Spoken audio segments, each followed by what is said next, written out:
In the prison of the Silver Dragon tribe, a girl appeared and was addressed as, Your Majesty, by the guards. She ordered them to leave because she wanted to have a private conversation with the prisoner. The girl was Queen Rossweiss of the Silver Dragon tribe.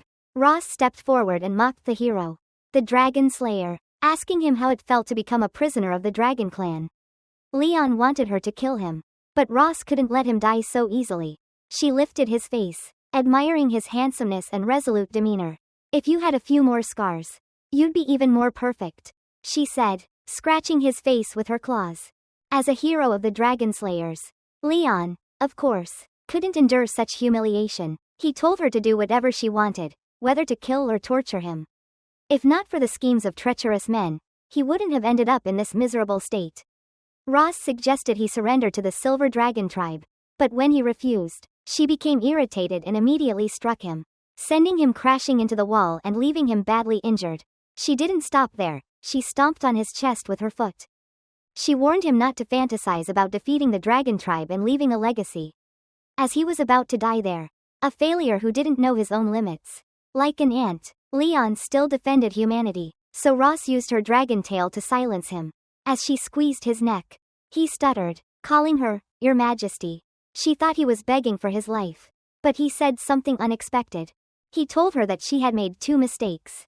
First, she should not have been alone with the strongest dragon slayer who had undergone rigorous training. Second, she should never have tasted his blood. After saying this, Leon immediately cast a blood curse on Ross. The dragon tail loosened, giving him a chance to escape. Ross's body involuntarily collapsed to the ground. She couldn't understand what had just happened. Looking down at her enemy, Leon told her that she would have to live the rest of her life in pain due to the soul bond curse. However, what he didn't know was that her face was flushed. Afterward, she lunged at him, hugging him. Leon didn't understand what was happening. Judging by her actions, it seemed like she was in heat. As he expected, she didn't hesitate to lean down and kiss him. Leon was stunned by the kiss. An hour later, the blood curse was lifted, and Ross's consciousness finally returned. Seeing the discarded clothes scattered on the floor, she angrily demanded to know what he had done to her. Leon explained the blood curse, a forbidden technique that could only be used once in a lifetime. By tasting his blood, a soul bond had been formed between them. After his death, the curse would cause her endless suffering. Ross naturally didn't believe him, as the events that had just transpired were so different from what he described. Leon calmly explained that it was an accident. He had intended to use his death to cause her suffering. But the side effect of the curse had made her experience such feelings. According to Leon, the Dragon tribe followed a one-partner rule. After his death, Queen Rossweiss of the Silver Dragon tribe would not only be unable to find a new mate, but she would also be unable to preserve her bloodline. She wouldn't even be able to explain this to the Dragon tribe. The effects of this curse went far beyond his expectations. Earlier, Ross had mocked Leon for not having an heir, but now, she was in the same situation. His words hit her where it hurt, and in her fury, she rushed at him. However, there was no need for her to kill him personally, as he would die soon anyway. Before closing his eyes, Leon reminded Ross to carry the hatred and pain for him throughout her life. That was the curse of humanity he had placed on her. After he fainted, Ross dressed herself and thought to herself how a mere human had used such a vile trick to take revenge on her. But she wouldn't allow him to die so easily. Then, a mysterious symbol with purple patterns appeared on Leon's chest. Leon Cosmode was once the legendary Dragon Slayer hero. At the age of 5, he killed a rabid dog with his bare hands. And the great Dragon Master, who happened to be passing by, took him as an apprentice. At 10, he entered the Dragon Slayer Academy and, 4 years later, graduated with the highest grades at the youngest age in history. At 15, he went to the Dragon Slayer battlefield, killing countless evil dragons, reclaiming territories, and achieving great feats for the Empire. Leon was hailed as the greatest Dragon Slayer hero, the only hope to lead the Empire to victory and end the war. But now, he was a prisoner of the Dragon tribe. 2 years had passed since Leon was captured. Leon suddenly woke up, breathing heavily as he thought he had died. Looking around, he didn't know where he was. Suddenly, a cute girl entered and was surprised to see him awake. Looking at the adorable girl, he thought that since he had contributed so much to humanity, he must have made it to heaven. And this girl was the angel from the legend. Leon asked her name and learned that her name was Moon. It was a beautiful name. but his attention was drawn to the strange color of her hair, which was a mix of black and white. According to her mother, her name Moon meant the moon. The girl also knew that his name was Leon, which meant lion, as her mother had told her. The more Leon heard, the stranger it seemed. He asked for confirmation, and it turned out that her mother was Rossweiss. Upon hearing her name, Leon froze. If her mother was Ross, then he must be the father of this girl. Leon was mentally shocked by the truth. He couldn't accept that Ross was his partner and that they had a child together. Especially when Ross entered the room. The little girl excitedly told her mother that Dad had woken up. Seeing his enemy standing before him and realizing that they now had a child together, Leon was still in disbelief. The innocent child thought her mother would be happy because she visited Leon every day. Ross answered her daughter, but her eyes betrayed deep anger and hatred. According to Ross, Moon obediently went outside to play so that Ross could have a private conversation with Leon. The girl was indeed their biological daughter. Leon couldn't understand why Ross, who hated him so much, had given birth to this child and even saved him. Ross did this to take revenge for what he did to her 2 years ago. Leon explained that he never wanted to hurt her like that. Humans and dragons were different, and they couldn't coexist. If it were a time of peace, he would have rather died than touch her. For him, touching her was a kind of torment. Hearing this, Ross angrily used her dragon tail to coil around Leon's leg, throwing him onto the bed. She ripped off his clothes. Ross wanted to mark him with a dragon symbol, claiming him as hers. This would be his shame. From now on, Leon would be her prisoner, unable to leave her for the rest of his life. When the humans saw the mark on him, they would think he was a traitor to humanity, not the great dragon slayer hero anymore. Leon didn't understand why she would go to such lengths. For Ross, this was revenge. The concept of revenge among dragons was always a complex issue. Their revenge wasn't just about killing, it combined delusions, extremism, and went beyond human understanding. Ross wanted Leon to live in shame and be humiliated for the rest of his life. For Queen Rossweiss of the Silver Dragon tribe, turning Leon, the greatest dragon slayer in human history, into a slave of the dragon tribe and her closest companion was, in some ways, her ultimate revenge. Scene: Silver Dragon Castle. The maidens were discussing excitedly about the queen's husband waking up, which made her in an exceptionally good mood today. The protagonist, forced to stand aside and eavesdrop, was stunned when she publicly declared that he was her husband. Recalling the scene where Ross had been on top of him for an entire day and night, he felt his old back was about to snap. He absolutely refused to stay there and become her plaything. However, seeing the guards around, he realized that escaping was simply impossible. What was odd was that the guards at the Silver Dragon Temple were fewer than usual.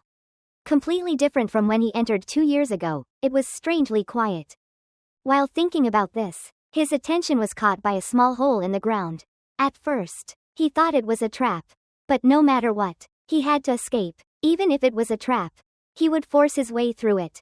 As he crawled through the hole, he thought about Ross and Moon. Although the little girl was very adorable, he could only temporarily leave her with Ross. The young man eagerly crawled through the hole, unaware that Moon was watching from the city walls. The little girl proudly told her mother that her father was very good at crawling through dog holes. Seeing her daughter so happy, Ross joined in on the fun. Moon asked her mother when they would go and fetch her father. Ross corrected her, saying it was impolite to say, fetch back, and that they should use, bring back, instead. Some time later, the young man continued running. Once he passed these mountains, he would be able to see the human border. After running so far, he thought Ross wouldn't catch up.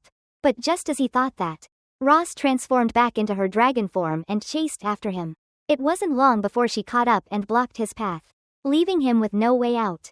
Everything had been arranged by her to toy with him. First, there were the few guards. And then she even left him an escape route. He knew it was a trap, but he had no other choice. He didn't expect her to catch up so quickly. His chest now bore Ross's mark.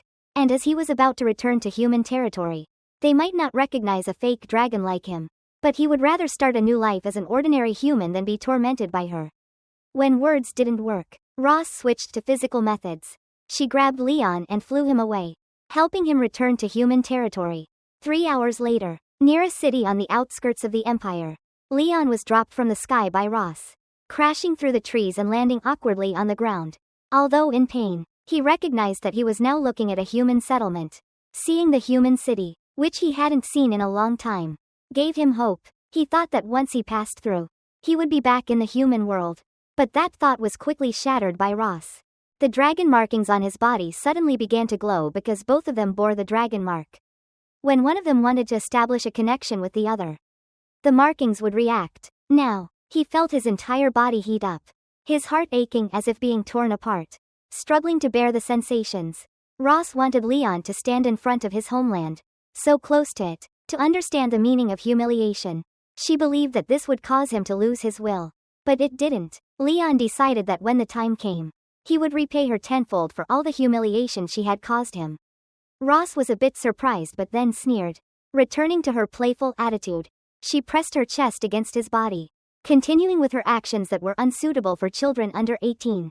Near the city, on the Empire's border, after a feast with Leon, Ross appeared very satisfied. In contrast, the young man was completely drained of energy. Despite being exhausted, she still wanted to bring him to visit her homeland every month. He knew her dark intentions, so he strongly opposed the idea. Ross openly admitted it, then transformed back into her dragon form to take him home. However, as a dragon slayer, he didn't want to be captured and treated like prey, so he decided to return on his own. The distance from there to the Silver Dragon Temple was at least a 3-hour flight for Ross. Or 10 days to half a month for a human. Leon insisted on going to prove the endurance of humans. Ross stopped blocking him but decided to watch how long he could last. After a short distance, Leon was already out of breath. Ross teased him, but Leon denied he was tired. She mocked him, saying the only thing stiff about him was his mouth. While they were bickering, a patrol from the dragon army passed by. Leon secretly hoped that these soldiers might help him escape from Ross. But when he looked back, he noticed Ross's face had turned as dark as a pot. If he asked for their help, she would surely kill them without hesitation. At this moment, the leader of the patrol noticed the two of them. He thought they were lost. But Leon denied it, claiming they were just out for a walk. Though he didn't want to. He had no choice but to act this way to avoid dragging innocent people into trouble. The soldier dismounted and offered to help, introducing himself as Walker, the captain of the 47th unit of the Dragon Army. Noticing that Walker was getting closer, Ross's expression darkened even more, so Leon quickly stopped him from coming any closer. Since Leon was the strongest fake dragon in the Empire, Walker thought his face looked familiar. Realizing she was about to be exposed, Ross quietly gathered her strength in her palm. To protect the humans, Leon immediately grabbed her hand to stop her. He embraced Ross and whispered that the man had mistaken him for someone else. At the same time, he whispered that he would obediently follow her back if she helped him send them away first. Seeing the young couple having a private moment, Walker decided not to disturb them any further and rode off.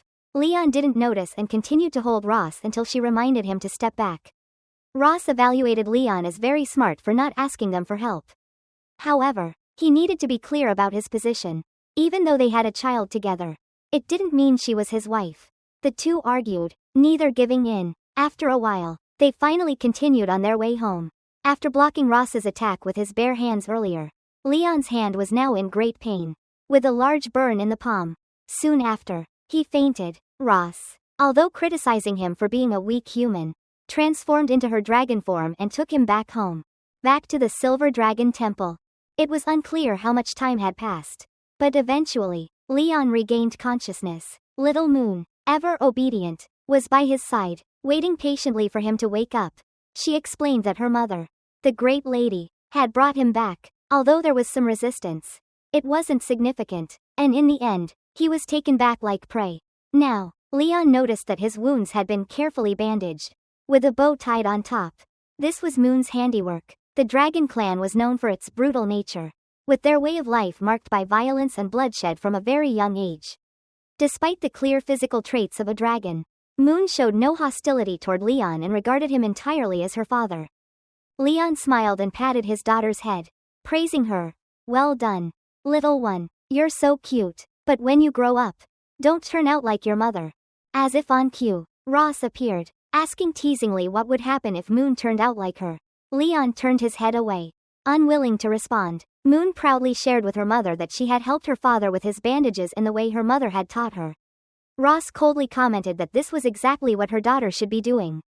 Leon couldn't help but notice just how strict Ross was with their daughter. Leon told Moon to go play in the garden and asked her to hide and count to 100.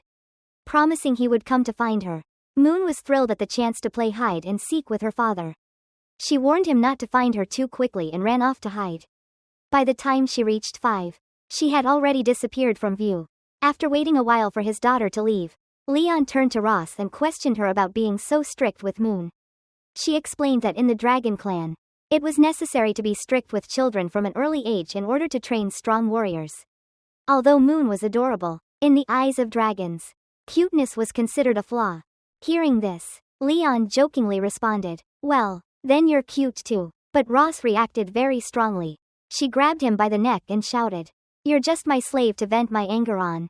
Don't lecture me." Leon obediently stayed silent. As the queen of the Silver Dragon Clan, Ross had many state matters to attend to, so she left the task of looking after the children to Leon. Besides, Moon seemed to be quite fond of him. In the garden, Leon thought about Ross's words, which seemed to imply that the Dragon Clan was too busy with state affairs.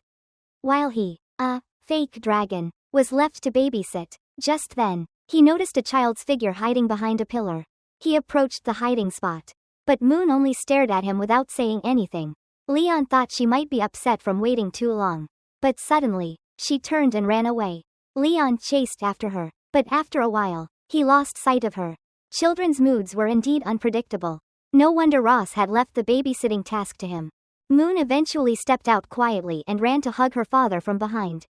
Realizing something was off, Leon asked, "Didn't you just run in front of me?" Moon denied it, explaining that since her father hadn't found her, she decided to come out and look for him. Leon was left confused by her strange behavior. Before he could think further, she tugged him away to play again, and he failed to notice a second child, identical to Moon, standing behind her. After playing hide and seek, Moon showed her father her drawings. Seeing the adorable girl in front of him, Leon felt his spirit lifted. He was determined to one day free Moon from Ross's grasp. After a while, Moon proudly presented a drawing of their happy family. But there were 2 identical little girls in the picture. Leon, puzzled, asked Moon about the second girl and learned that she was her older sister. Leon was now aware that Moon had an older sister. It turned out he had not just one daughter but 2. The girl he had seen in the garden earlier was her older sister. Leon thought that she might have been upset because he had called her by the wrong name. But Moon explained that her sister wasn't angry, just a little shy because it was the first time meeting their father. This explanation made sense to Leon, and he accepted it. It seemed that Ross had been hiding the existence of their children from him. So he decided to confront her and get the full story. The scene shifted to Ross's study, where she was going through documents. Leon stormed in, determined to ask her about the second daughter. He explained that Moon had gone off to play with her older sister and that he wanted to know more about the other daughter. Ross responded nonchalantly, as if it didn't matter, since Leon had already figured it out. Having children was challenging enough, and Ross had unexpectedly given him 2. Leon teased her, saying that when he returned to the Empire, he would add her name to the family register. Ross raised an eyebrow but quickly changed the subject to explain why she hadn't told him about the older daughter. Leon assumed that Ross was jealous of his bond with Moon and intentionally kept Noah, their older daughter, from meeting him. Leon was eager to meet Noah, as, unlike Ross, who was cold and strict, he wanted to develop a relationship with his children. Ross agreed but gave him a knowing smile and warned him not to regret it. In the kitchen, Leon, holding a knife, smiled to himself. He planned to make a dish that would impress Ross. The first step to building a better relationship with his older daughter, Noah, was to win her over with food. He decided to prepare the sweet milk braised meat dish he had once made for the team. Everyone who had tasted it said it was delicious, and its sweet flavor was perfect for children. Leon tasted the dish and was pleased to find that his cooking skills hadn't declined. It would surely win Noah's heart. 2 maids stood outside, chatting. They remarked that the young master, after recovering from his illness, had personally come down to the kitchen to prepare food for his family. They admired him for being a dragon who cared for his family. Just then, Ross and the 2 daughters arrived. Ross told the maids to go and rest, as they didn't need to serve dinner that night. The 3 of them entered just as Leon finished preparing the meal. The scent of food filled the air, and Moon eagerly ran over to taste it. Leon proudly glanced at his older daughter, but No's attitude was completely different from Moon's. It seemed that Ross had predicted this reaction. which was why she had been keeping Noah from meeting Leon. This was their first formal meeting. So Ross instructed Noah to introduce herself. She said, "I'm Noah, the eldest daughter of Queen Rossweiss of the Silver Dragon clan. I'm 1 year and 2 months old. Dragons, being an immortal race, matured much faster than humans." Leon introduced himself, hoping to make a good impression. But Noah merely responded with a brief, "Oh." Her cold attitude suggested that she wasn't fond of him. Moon encouraged her older sister to talk more so their father wouldn't feel awkward. But Noah remained indifferent, even doubting whether the weak man in front of her was truly their father. Leon was shaken by her words. It was the first time he had ever felt such a sense of danger as a father. Family meals are usually the perfect time for everyone to chat and bond. But for Leon, it had become the most uncomfortable moment. His 2 daughters looked alike, but their personalities were completely different. Furthermore, it was clear that Noah leaned more towards her mother. Leon asked his eldest daughter if she liked the meal today, only to be met with the curt response, "It's not good." Hearing their conversation, Ross couldn't help but laugh. She mentioned that it had been so difficult for Leon to reunite with their family. And seeing him happy made her feel joyful too. Leon was also trying hard to play the role of a happy husband in front of their 2 children. When Moon asked if her father could eat with them every day, Leon felt awkward. He didn't want to have meals with this little dragon every day. Before he could respond, Noah spoke up first, saying it wasn't possible, because she wanted to attend the Dragonling class at Heath Academy. The class at the academy was for dragons around 4 to 5 years old, and Ross didn't understand why Noah was so eager to go. Noah replied that she wanted to defeat more Dragon Slayer. Leon thought to himself that his daughter probably wanted to defeat her old father. He tried to advise her, saying the Dragon Slayer were quite powerful and that she was still too young to face them. But Noah told him not to treat her like a child, though she definitely was still one. Ross thought Noah's mindset was admirable. The earlier she learned, the sooner she could confront the Dragon Slayer. She even dragged Leon into the conversation, asking if he had any reason to stop Noah from going to school. If he continued to oppose, Noah would definitely grow to dislike him. Leon could only quietly hope Noah would change her mind, though he didn't want to. Leon agreed to let his daughter go to school. It was only then that he realized Ross wanted to use Noah to attack his mental state during the meal. He was furious and planned to teach her a lesson later. Since both parents had agreed, Noah could attend school early. Leon would help her prepare for the Heath Academy entrance test in a month. The family dinner ended, and Moon happily showed her sister her round belly after eating. Ross was about to leave when Leon called her back because some dishes hadn't been cleaned up yet. Normally, this would be left to the servants. But after dinner, the couple cleaned up together. And only then did the family meal truly end. Leon explained that he wanted to create a warm family atmosphere in front of the children. So Ross reluctantly agreed to clean up. Moon eagerly volunteered to help, but Noah forcibly dragged her away. At this point, only Ross and Leon remained in the dining room. She coldly asked when he planned to help. Leon repeated what he had said 2 years ago. "You must never be alone with a powerful, well-trained dragon slayer." As he finished speaking, the long wen on both of their chests lit up. In the past, because of his weak body, Leon had been easily controlled by Ross's long wen. But now, he easily blocked her tail attack. He held her tail firmly, and with just a bit of strength, Ross blushed and collapsed to the ground. The effect of the long wen made her tail incredibly sensitive. Leon squeezed it as if handling a kitten by the neck, rendering her powerless. This was knowledge Leon had learned from the Long Clan's books. They were driven by the desire for conquest and power. Leon couldn't help but wonder if Ross, the queen of the Silver Dragon clan, had ever been conquered herself. Held by her weak point, Ross weakly asked Leon to release her tail. However, since the moment he regained consciousness, she had trampled on his dignity and treated him like a toy. Today, Leon wanted to switch roles. As the two were arguing, they heard footsteps in the hallway. 2 maids, curious about whether the queen's intimate moment after dinner had finished, entered the room. They saw that the dining area had been cleaned and immediately assumed that Leon had done it. At that moment, Leon and Ross were hiding in another room. He told her not to make a sound, as she didn't want the servants to find out that the usually dignified queen had ended up in such a state. After checking the kitchen, the 2 maids closed the door and left. Leon and Ross stood closely together, and her face turned red from the sensation. They then continued their adult conversation. 3 days later, Moon became worried when she saw that her father still hadn't woken up. to check if he was still alive or had passed. Noah kicked him square in the face. How could she treat the person who gave birth to her like this? Leon slowly regained consciousness, not knowing when he had lost it. When he saw Ross, his memory came rushing back. That night, the Long Wen lost its effect. And he had indeed taken a blow from her. If it were anyone else, they probably would have died under her claws. Upon closer inspection, Ross was quite beautiful, clearly a female dragon over 200 years old. Leon stared at his wife, dazed, and Moon mistakenly thought her father was paralyzed. As Ross adjusted her clothes, she accidentally dropped her hairpin. Leon immediately picked it up and placed it back in her hair, complimenting her by saying it suited her perfectly. Seeing that he was thoughtful, Ross asked, "You haven't done this for any other girl, have you?" But in reality, when he was younger, he had often groomed his master's donkey, so he was quite skilled at such things. There were no other girls involved. Moon didn't know what a donkey was, so Leon explained. A donkey is similar to a dragon, with 2 ears, a tail, and very stubborn. If it's upset, it makes a sound, like a hum, just like Ross.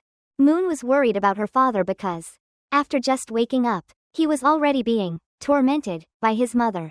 Ross coldly assigned a task to her 2 daughters. Today, they would be learning to write their names, with Leon in charge of teaching them. Moon was excited that her father would teach her to write, while Noah, in contrast, said she could write by herself. Without giving her sister the chance to speak more, Moon immediately dragged her to the study to pick out colored pens for writing. When the 2 daughters left, Ross reminded Leon that her sister would be visiting today and asked that he not appear in front of her. Leon sneered because his wife didn't want him to meet her family. Right now, he was a male dragon living in the Silver Dragon clan, having been in a coma for 2 years due to some illness, and just recently waking up. If he had to meet them, he would play the role she had assigned him. On the outside, he appeared to understand, but inside, he definitely wouldn't follow Ross's wishes obediently. He was planning to embarrass her right in front of her sister. The protagonist is writing samples for his 2 daughters to copy. He writes their names on the paper and tells them, "Try to replicate this and write it several times." Holding the paper, Noah bluntly critiques, saying it's not as beautiful as her mother's handwriting. Mentioning her mother makes the protagonist remember that he still needs to pay her back in full for this. He stands up to leave, reminding them, "When I get back, I'll check your writing." Though Noah calls him a fool, Moon notices that her sister seems a bit happy, just as Moon suspected. After their father leaves, Noah reveals her pleased expression. Meanwhile, at the gates of the sacred dragon temple, a woman completely dressed in red appears. She is Issa Melkva, the Red Dragon Queen. Upon seeing her sister, Ross joyfully runs to hug her. It had been a year since they last met, and Issa notices her sister's complexion has become much healthier. After hearing that her brother-in-law has awoken, Issa looks around, but Ross informs her that he's unavailable for a meeting as he isn't feeling well today. Issa feels disappointed because she was hoping to see the Dragon King who took her sister. Unions between Dragon Kings are typically for mutual benefit and clan interests, with no room for love. But the fact that Ross and her brother-in-law married and had children so quickly makes Issa think their relationship must be very strong. Ross awkwardly denies it, saying she's not in love with him now, nor will she be in the future. Issa just smiles and says nothing more, knowing her sister's stubborn personality hasn't changed. Not wanting to discuss the topic any longer, Ross suggests they walk to the flower garden and talk. As they walk together, neither of them notices the protagonist watching them through binoculars.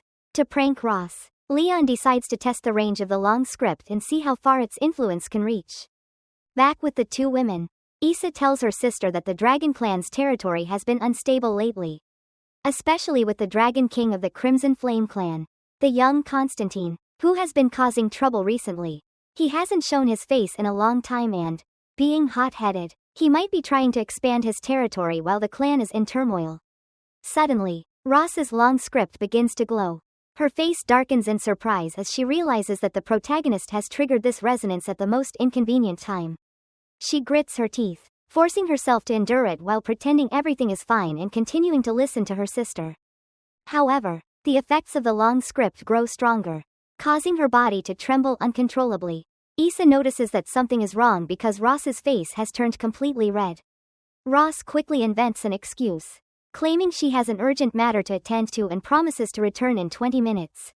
Issa offers to accompany her, but Ross quickly refuses. Though Ross tries to hide it, Issa isn't fooled. She knows exactly what's happening between them because of the long script's connection. The scene shifts back to the protagonist. He is relaxing, waiting to see how long Ross can endure. Just as he's thinking about her, she suddenly arrives to confront him. Ross accuses the protagonist of intentionally causing the long script to resonate at this moment to embarrass her in front of her sister. The protagonist continues to feign innocence, claiming that he simply missed her, and the resonance was purely accidental. To his surprise, upon hearing this, Ross immediately lets him go. She feels embarrassed, her face turning bright red. Leon, however, remains unaware of this and assumes she is disgusted by him. Embarrassed and angry, Ross yells at Leon, calling him shameless. She tells him, as a defeated prisoner, he shouldn't be speaking nonsense like that. She had come to punish him. Yet his words had made her feel anxious. Helpless, Ross turns to leave, leaving behind a warning. While the protagonist might have been scared, it wasn't a significant concern. With just a teasing remark, Leon had caused Ross's hands and legs to shake, proving the true power of the long script. However, as the protagonist thinks of her face, his heart races faster than it ever has. Troubled by his own thoughts, he slaps his face to snap out of it. Having gotten back at Ross, the protagonist finally remembers his 2 little daughters waiting for him at home. That evening, at the gates of the sacred city of Silver Dragon, Issa said goodbye to her younger sister before departing. She expressed a desire to meet her brother-in-law next time. And after receiving her sister's agreement, Issa transformed back into her true dragon form and flew away. Left alone, Ross immediately changed her demeanor. Thinking of Leon made her angry. And tonight, she was determined to teach him a lesson. Having been spoken about behind his back, Leon, who had been reading a story, suddenly sneezed. He had been reading a bedtime story to the children. Before leaving, he made sure to pull the blankets over them.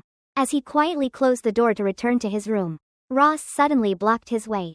With a stern expression, she walked toward him, ready to settle things by finishing what they started earlier that day.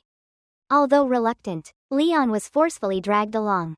Struggling helplessly, the two of them made their way to Ross's bedroom. Leon brought a basin of hot water as she had instructed. After a long day, Ross was tired and asked him to help her wash her feet as punishment for his actions earlier. Leon was dissatisfied. As a long-turned human, he never imagined he would end up serving a female dragon in such a way. Ross clearly enjoyed herself. Her feet had probably stepped over the bodies of countless long warriors. As Leon looked at her feet, he briefly thought that she might have strange preferences. But that thought was quickly dismissed. Without hesitation, he dipped her feet into the hot water. The water was so hot that Ross pulled her feet back in surprise, accidentally kicking Leon in the face. He fell backward onto the floor, and she stepped on him, thinking he was trying to retaliate. Leon was only following her instructions to wash her feet. Seeing that Leon still hadn't learned his lesson, Ross slowly moved her feet downwards and then stepped on him again, making him feel both embarrassed and strangely satisfied. She held her position, wanting to see how long he could endure. Leon refused to submit to her authority and grabbed her feet with his hands. In his lifetime, he had tasted many types of meat, but never dragon's feet. Before Ross could understand what was happening, Leon had bitten into her foot. The two of them continued to playfully argue throughout the night like cats and dogs. The next morning, Moon and Noah came to find their mother. The youngest daughter was concerned when she saw her mother limping, and noticed several bruises on her father's face. After thinking for a moment, she concluded that the two of them must have been playing some sort of game behind her back. Seeing her sister eagerly wanting to join in the game left Noah speechless. Unsure of what to say, the scene shifted to the garden outside the Silver Dragon Temple. Leon and Ross were walking together, but neither of them said a word. Two maids, who were watching from a distance, thought the queen and the crown prince were secretly having a romantic moment. However, they also felt that the queen didn't seem particularly close to the crown prince. The reason they were walking together stemmed from an earlier conversation. Ross had insisted that Leon accompany her on the walk. It was something he had to do, pretending to be a happy family in front of others. Today, Ross was acting somewhat out of character. She wasn't usually this proactive, and Leon couldn't understand what her true intentions were. Meanwhile, Moon and Noah were hiding behind a tree, secretly spying on their parents. Seeing their father acting clueless, unable to even hold hands, Moon decided to step in and help. Noah tried to stop her, but it was too late. Moon quickly ran over, greeted them, and placed their hands together, saying, "When you're walking, you should hold hands." After completing her mission, she hurried off to find her sister. When she returned, Noah pinched her cheek, and Moon whimpered, promising not to act on her own again. The hand-holding situation was unexpected, but Ross simply said, "It's fine, just keep holding hands." Today, she was unusually gentle, which made Leon feel uncomfortable. It seemed as if she had completely subdued him. And now that they were living together in harmony, he was struggling to adapt. In front of others, Ross always maintained the image of a queen, so Leon hadn't expected her to be so willing to hold hands. He thought perhaps her strict maternal persona was only because she didn't know how to connect with the children. Leon asked Ross why the girls called her mother instead of the more formal lady mother. Usually, children referred to their father as dad and their mother as mom. Moon always called Leon dad, but referred to Ross as mother. Leon felt that the children were still distant from her. Ross didn't realize there was such a significant difference between mother and lady mother. Leon suggested he could try to get the children to call her mom instead, confident that it would help them bond with her. Ross's face lit up with understanding, and she shyly agreed, quickly pulling him along. She couldn't take him back home, but there was something else that might ease his homesickness. Ross led Leon to a storage room behind the holy mountain. He didn't know what it was, as she hadn't given it a name. Ross told him to call it a warehouse or storage room, whatever he preferred. She unlocked the door with a key and entered. It turned out to be the treasure vault of the ancient dragons. Leon noticed a bracelet, one that Ross's grandmother had given her during her coming-of-age ceremony. This place held not only spoils of war but also items of sentimental value to her. Ross had never met her parents. Both she and Issa had been raised by their grandmother. Leon, after hearing this, realized that she wasn't so different from him. He had grown up in an orphanage and had never met his parents. His master and mistress had raised him instead. Getting back to the point, Leon asked Ross what she was trying to show him by bringing him here. She bent down and opened a golden-encrusted chest. What he saw inside left him in shock. It was the black gold war chariot, the very item he had longed to reclaim. Leon was overwhelmed with emotion as he looked at his old armor. He never expected that Ross would actually return it to him. However, as he eagerly reached for the armor, he didn't notice the sly smile on Ross's face. He didn't realize that even the black gold war chariot had been marked with the Ma Long Van symbol by Ross. It turned out that everything had been part of a plan she had meticulously set up. She had enhanced the properties on the surface of his armor using dragon script. The moment Leon touched the armor, it would activate. As soon as she finished speaking, he collapsed to the ground because the dragon script on his chest began to glow brightly. After the enhancement, the dragon script's effect would be significantly stronger. Ross wanted to see if Leon could withstand it. He was furious and clenched his teeth, calling out Rossweiss's name, only for her to push him down to the ground. His body became immobile, which made his frustration even more intense than before. Over the past few days, Ross had been thinking of ways to take revenge on him, figuring out how to lower his guard. She hadn't expected him to fall into the trap so easily. The protagonist lay helplessly on the ground, his face turning red from excitement. Her actions over the past few days had all been part of an act. Leon was angry because he thought that everything she had said earlier, like never having met her parents, wanting her daughters to call her mom, and even holding hands, was all fake. In reality, those things were true. However, that didn't change her current intentions with him. She repeated what the protagonist had said earlier about her liking to conquer. Ross openly admitted that she indeed enjoyed the thrill of conquest. Then, she directly led Leon into the situation. They continued their adult interaction until they finally stopped. After some time, the protagonist cried because it was finally over. Seeing Ross happy afterward, he didn't understand her motives. Looking closely at Leon, she remembered him from 2 years ago. The scar on his face had faded slightly, but his face now bore signs of hardship, reflecting the challenges he had faced and his growing maturity.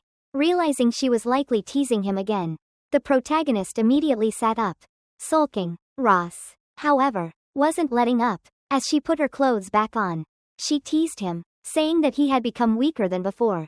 This made Leon feel down, especially with his wife mocking him. The next day, time passed, and he dragged his exhausted body to the door to welcome Ross and Noah. The words she had said the previous night had kept him awake all night. Unable to eat or sleep, Noah stood by, listening to her parents' arguments. and didn't feel like participating.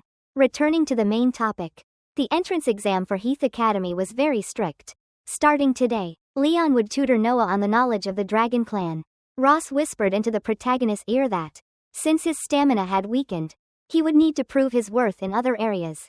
Though annoyed, he didn't have a counter-argument. To take revenge, Leon proposed a deal. If he helped Noah pass the exam, Ross would have to offer him something of equal value. Ross immediately agreed, but with the condition that his request would not be unreasonable.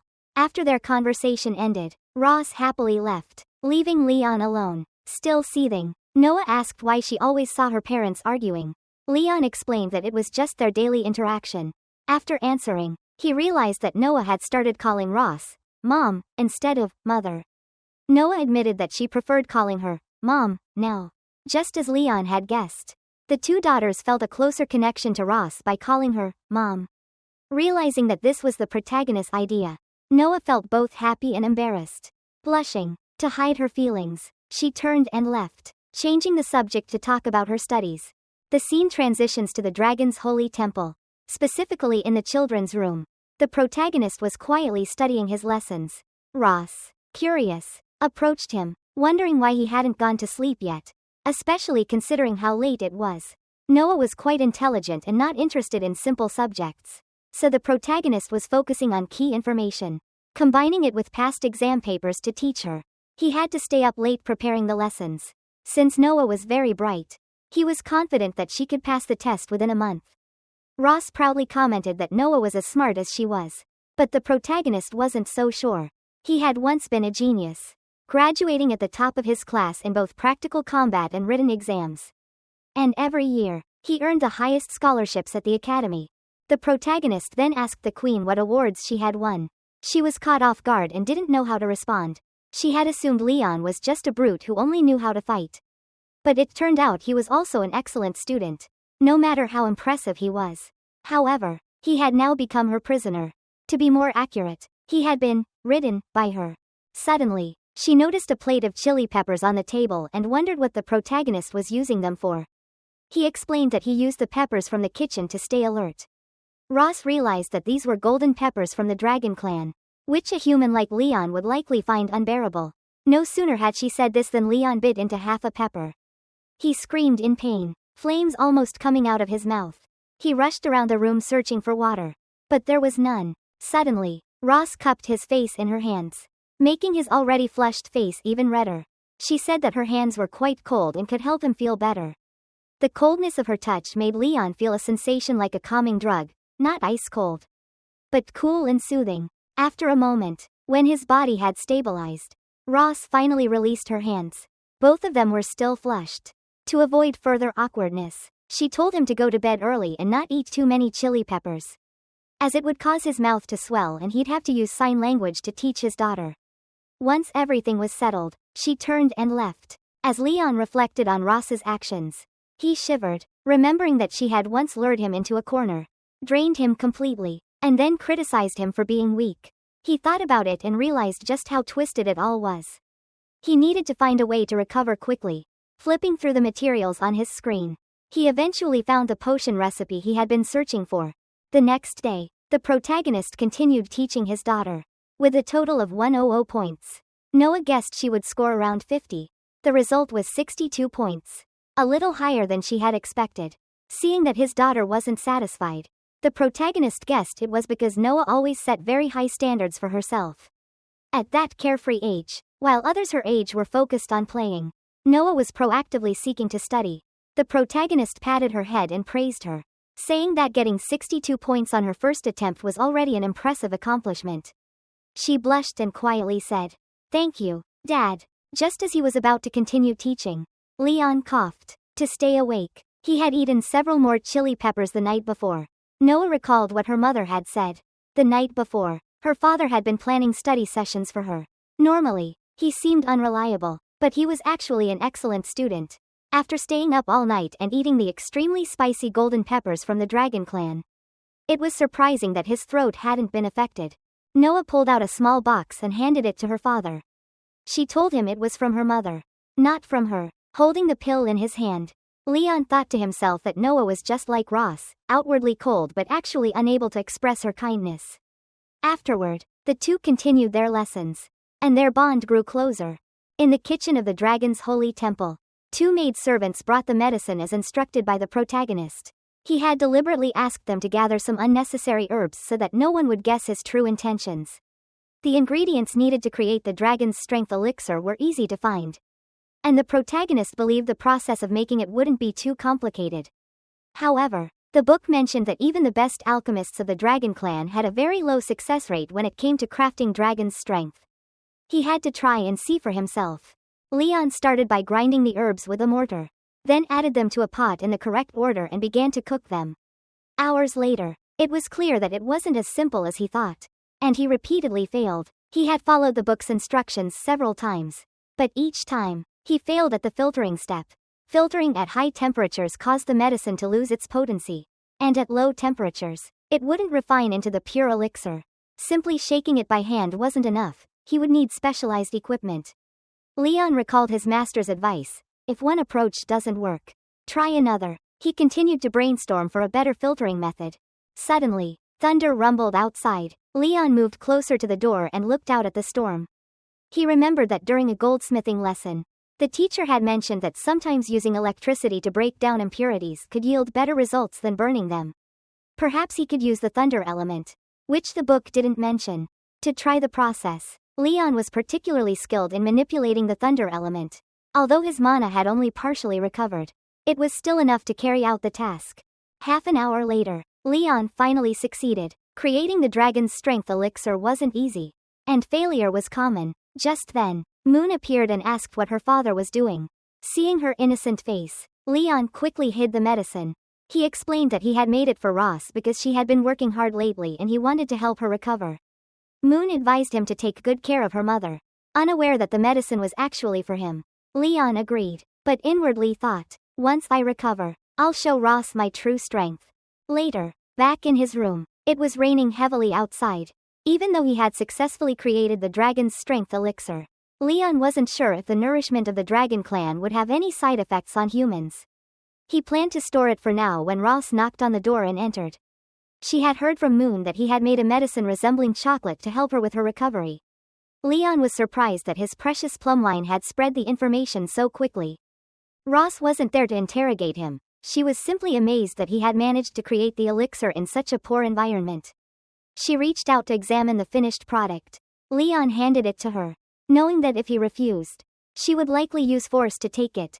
Looking at the elixir, Ross praised Leon, saying he was very talented and had a well-rounded skill set, excelling in both martial and academic pursuits. Leon was taken aback because, for once, she wasn't mocking him. Her praise was genuine. However, Ross wouldn't let him drink the elixir. She explained that it was intended for the dragon clan, and its effects would be too potent for a human body. Out of kindness, she warned him that he wouldn't be able to handle its strength. Leon, having defeated countless dragon kings, felt belittled and immediately swallowed the elixir. Ross rushed to check his condition. Just as she had anticipated, Leon's body reacted poorly to the medicine. Concerned, she wanted to attempt to analyze the elixir's effects on him, even though she hadn't used healing magic in a long time. As she was about to cast her magic, Leon stopped her with his hand. He wanted to show her the courage and resolve of a human. Main uses magic on his own body. After a while, he collapses onto the bed. Ross watches his actions and thinks to herself that he really is careless. She helps Leon lie down and then goes to find a doctor. As she turns around, Main, in a dazed state, grabs her hand. He holds her hand and asks, "Where are you going, wife?" For the first time in his 200 years of life, someone calls him, wife, which makes Ross feel embarrassed and blush. She tries to push him away but fails. The long Luke technique only affects physical strength, not the mental state. Ross guesses that the magic from the thunder element must have altered the effects of the medicine. However, at this moment, Leon seems to be in no danger, just a little silly. So, Ross decides to accept the situation and stays by his side. Leon tells Ross that he wants another child. Hearing this, Ross feels both shy and surprised. They haven't even properly cared for Moon and Noah yet, and now he wants another child. To avoid causing further trouble, she reluctantly agrees. Ross agrees to the suggestion and even promises to return to her husband's hometown once everything settles down. Seeing Leon happy like a child, she notices that he's even more clingy and troublesome than usual. Suddenly, Leon wants to kiss her, which startles Ross. Unable to stop him in time, she quickly punches him lightly on the mouth. As she worries about whether he's okay, Maine starts to get excited. The long van in front of Ross glows, and he doesn't expect that at this exact moment, the magical power will erupt. In the blink of an eye, Ross is pushed down by Leon. He says he feels very uncomfortable. His body is hot and itchy. The magic from the thunder element, combined with long van, amplifies his desires. He feels a sense of pleasure being near Ross. But she makes an excuse, saying her tail is touching the ground and will get dirty, asking him to stand up.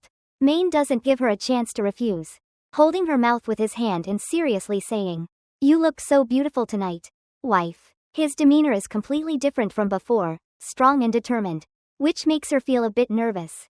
After a moment, Leon finally receives Ross's approval. The two embrace and spend time together. It wasn't until the following afternoon that Leon finally regained consciousness. He was surprised to find Ross lying next to him. His body ached, and he couldn't remember what had happened the day before. Ross got up with a smirk, revealing her body covered in marks from the previous night. Seeing the evidence of their actions, memories of their intimate moments and his requests for more flooded Leon's mind. He ran his hand through his hair in frustration, recalling his impulsive behavior. Ross even reminded him of how he had pleaded for more, making him shiver with embarrassment. Leon quickly asked her to stop talking, as he now remembered everything. He had concocted a tonic intended to enhance his physical strength, but it turned out to have effects far beyond his expectations. Leon admitted that he might have gone too far the previous night and asked Ross gently if she was in any pain. After such an intense night, he felt confident that she could no longer claim he was weak. However, to his surprise, Ross suddenly moved closer to him. She seemed very pleased with his performance from the night before and expressed a desire to maintain that level of intimacy forever. Leon was taken aback, unsure when he had transitioned from being a dragon slayer to someone who served her. Ross then shifted the topic to a previous bet they had made about how to address each other, mother and mom. Since Leon had won, she asked if he had decided on a request. Leon had been thinking about something for a while. He asked if Ross could send someone to the Empire to visit his master and sister. She agreed, noting that although the Silver Dragon clan wasn't particularly skilled in infiltration, a simple visit wouldn't pose a problem. Leon was about to thank her but hesitated. The scene shifted to the Silver Dragon Temple's garden. Leon was lying down, watching over his children. Moon had assumed he was sick because she had overheard her mother mention that Leon had taken a certain pill on his own the previous day. Leon didn't expect Ross to share that with their youngest daughter. He wondered if he had completely lost his dignity. Seeing her father appear unwell, Moon thought it was because he hadn't taken enough of the medicine. She hugged him, saying that she couldn't live without him and asked him not to die. Just like her mother, Moon spoke her mind without hesitation. To comfort her, Leon promised to make her a toy. After some time spent carving and painting, he finished a Rubik's Cube. Leon had studied mechanical alchemy at school and learned basic machine assembly principles, which proved useful now. He began to wonder if he was naturally good at taking care of children. Suddenly, Leon had a realization and turned his head, sensing that someone was watching him. He felt it was coming from the physical training area where his eldest daughter, Noah, was. She hadn't come to play with him that day. After a moment's thought, he decided to make her a Rubik's Cube, just like the one he had made for Moon. Later that evening, after Moon had fallen asleep, Noah entered the room. She saw the Rubik's Cube and the note Leon had left on the table. She said she wasn't interested in the toy, but then happily started playing with it and smiled, thanking her father. Heath Academy is a prestigious institution for the nobility of the Dragon Clan. With strict admission standards, one important aspect of the selection process is the family dynamic. The Academy believes that whether through asexual or sexual reproduction, only families that live in harmony, affection, and uphold the Dragon Clan's philosophy can raise dragon children who meet the required standards. As a result, the Academy only accepts students from such families. In order to foster this ideal of a harmonious and affectionate family within the Dragon Clan, the Silver Dragon Queen decided to take her family on a trip and capture family photos together.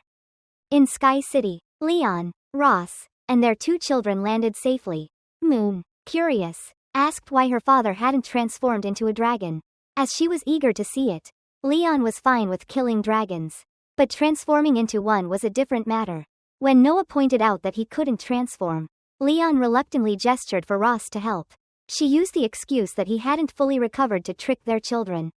Moon innocently hoped her father would recover soon. But Leon understood that it wasn't possible. After a brief conversation, the family made their way into Sky City. Moon excitedly ran ahead, eager to see the dragons.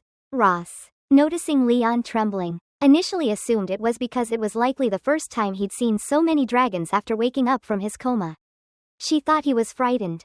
But in reality, Leon was trembling with excitement. The idea of defeating all the dragons made him feel that the path to wealth was not far off. Ross sighed, realizing she had overthought the situation and forgotten that Leon was the strongest fake dragon in the Empire. Later, the family went to a studio to take family photos. Ross had to personally supervise the session because only the Dragon King clan could command their own kin. And the dragons in Sky City didn't belong to any specific clan. Leon jokingly commented on her low status, which caused Ross to step on his foot with her high heels. Ignoring Leon, Ross walked over to speak with the photographer, Selena. Ross mentioned that her husband didn't like to reveal his tail and asked Selena to pick a suit for him without a tail. In fact, Ross had previously tried to make Leon wear a fake tail, but he refused. Selena led Ross and the children to another room to change. A short while later, Moon and Noah came out first. Each girl had her own charm, both equally adorable. Leon followed in a sharp white suit, and both Moon and Selena immediately complimented him, saying it looked perfect and made him look handsome. Leon then asked his eldest daughter, Noah, for her opinion, and she blushed and agreed with the compliments. Leon smiled and walked over to pat both of his daughters on the head, telling them they were also very cute. Suddenly, Ross appeared in a stunning black dress with purple accents. Leon was left momentarily speechless by her beauty. After a pause, he stammered out a compliment, saying the dress suited her perfectly. Ross, flustered, didn't know how to respond. Although Leon was handsome now, she still felt that if he had a tail, it would have been even better. While they were chatting, Moon called them over for the photos. Selena asked them to stand closer together. Both Leon and Ross thought to themselves that they wouldn't, but their bodies naturally moved closer. The results of the photo shoot were magnificent. There were family photos, shots of the two twin daughters, and, most notably, photos of the young couple. The photo development would take around 6 hours, giving the four of them time to explore Sky City. Moon excitedly pulled her sister along to play, leaving the two parents to stroll together. They couldn't stand each other, like cats and dogs, but for the sake of the family image, they had to cooperate and act as if everything was fine. Noah took the entrance exam very seriously, and both she and Leon had worked hard for almost a month in preparation. Ross thought that it wouldn't hurt to relax a little every now and then. At that moment, the two girls were playing a shooting game with prizes. But unfortunately, Noah kept missing the balloons. Leon was surprised to find that Sky City also had a shooting game. Noah, feeling disappointed because she missed, didn't realize that the shopkeeper had intentionally set up the game so that customers couldn't succeed. The shopkeeper needed the players to miss in order to make a profit. The bullets from the toy guns were infused with magical energy, and controlling this energy precisely required certain skills. For Noah, it was a bit difficult. The shopkeeper had purposely let the children try the game to lure in their parents, hoping they would become hooked. Leon asked the girls if they wanted the teddy bear. Both of them said no, but their facial expressions clearly betrayed their words. Saying no meant they actually wanted it. Leon volunteered to play, and of course, Ross paid for it. It had been a long time since Leon held a gun. The last time was back at the Dragon Academy. After a few shots, he hadn't hit anything. The shopkeeper had hidden a few tricks in the gun, so it was difficult for anyone to hit the target. However, to his surprise, Leon didn't miss a single shot after that. The first shot wasn't very accurate, but the following shots all hit. His luck was definitely on his side. The three girls were both excited and impressed by Leon's shooting skills. The shopkeeper reluctantly handed him 2 teddy bears as prizes, although he was secretly wishing they would leave. Moon and Noah happily thanked their father for the gifts. Ross observed Leon, who usually appeared a bit dull, but when he was serious, he had a special charm. She couldn't help but be captivated. Leon, feeling her gaze, looked up at her, and to his surprise, Ross ended up carrying the largest teddy bear in the entire Sky City market. Earlier, Leon had returned to the shooting booth, and though the shopkeeper didn't want to continue, he had no choice but to serve them. The prizes, of course, were the large teddy bear Ross was now carrying. If it were up to her, Ross would have advised the children not to waste their time on such childish games. Though she had told Leon it wasn't necessary, he still felt compelled to make sure she didn't leave empty-handed. Ross thought that while a living bear might be tough to eat, turning it into a toy made it rather cute. To hide her feelings, she turned and walked away, casually telling Leon to come to her room after dinner. That evening, at the Silver Dragon Temple, Ross invited Leon to her room. A man and a woman meeting in one another's rooms late at night could only mean one thing. Going would make for an uncomfortable night, but not going would make for a week of unease. Leon gritted his teeth and decided to take the risk. When he arrived at Ross's room, the door was unlocked, and there was no sign of her. Upon entering, he realized he had arrived early, and she was just getting out of the bath. The bathroom had transparent glass, which made Leon's mind wander to what might happen next.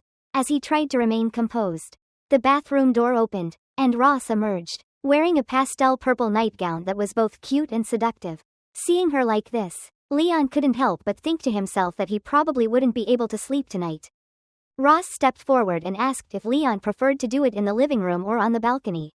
Leon felt that doing it on the balcony wouldn't be ideal, as they could be seen by others, which would be embarrassing. Ross thought it didn't matter where, but since she wanted to accommodate Leon's preference, they decided to do it in the living room. Whatever was about to happen would unfold, and Leon took a deep breath. Mentally preparing himself, he reclined on the sofa, leaving Ross confused about what was going on. He thought she might be planning something intimate, but no, she had actually called him here for something else entirely.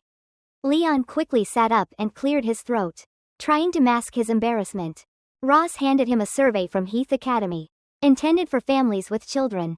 It contained questions about habits, personality traits, and experiences. They needed to match their answers before No's school assessment to ensure there were no issues affecting his admission evaluation. Glancing over it, Leon found the questions to be rather mundane, almost like those in a compatibility test for couples. They asked each other about their favorite colors. Leon liked silver, while Ross preferred black. When they noticed each other's hair color, they both blushed at the coincidence. They continued answering questions about how well they understood each other. Leon scored higher than Ross, which indicated that he understood her better. Ross was surprised that even small details, like how Leon preferred to sit or where he felt most comfortable positioning his tail, were things he noticed. It seemed that Leon was very observant. Any mistakes Leon made were due to his guesses about Ross's views, as she was used to keeping things to herself rather than sharing with others. Looking at Leon, Ross thought she might finally be able to open up to him. She kept staring at him, and Leon assumed it was because he had scored higher and that she might be holding a grudge. He reassured her, saying that since they hadn't been together for long, it was natural for her to score lower. But for No's sake, Ross should try to understand him better. Hearing this, Ross's face turned bright red. To conceal her expression, she quickly smacked him in the face with a stack of papers. They spent the rest of the night chatting like cats and dogs. But this only helped them understand each other better. The night before the school exam, after a week of hard work, their average score had reached 80 points, meaning the family exam wouldn't be a problem as long as they performed as expected. Leon stood up, preparing to head to his room, but Ross grabbed his shirt to stop him. She told him there was a bathtub in her room and suggested he take a bath before leaving. Leon hesitated, but she firmly pushed him into the bathroom. As he was being pushed into the bathroom, Leon suspected Ross might have some ulterior motive. However, after several days of stress from the exam, he figured it was probably harmless. So he decided to relax and enjoy the bath.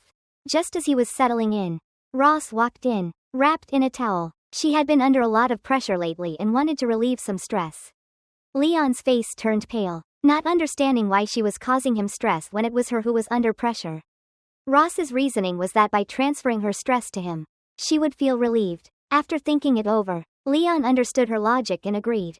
So he allowed Ross to join him in the bath. As for whether they engaged in any baby-making games while bathing together, well, that's a secret only the author knows.